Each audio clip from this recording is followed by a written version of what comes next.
चलो हो चल गई। के इधर अब ये पुशअप उंगलियों पे लगने लगी। ये पुशअप उंगलियों पे लगाएं।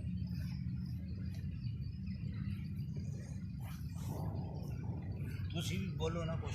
बिस्मिल्लाह। आज साहब जो हैं वो पुशअप लगा रहे हैं उंगलियों पे। ये आप देख रहे हैं आज साहब पुशअप लगा रहे हैं।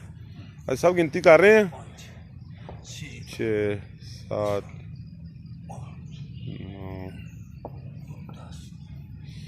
ये हमारे ग्रुप में सबसे ज़्यादा एज्ड शख्स हैं और जो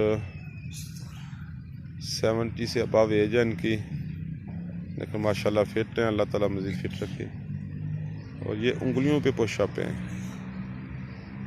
और भाई साहब कितने हो गए? ये 25 25 लगाए हैं जी। माशाल्लाह माशाल्लाह।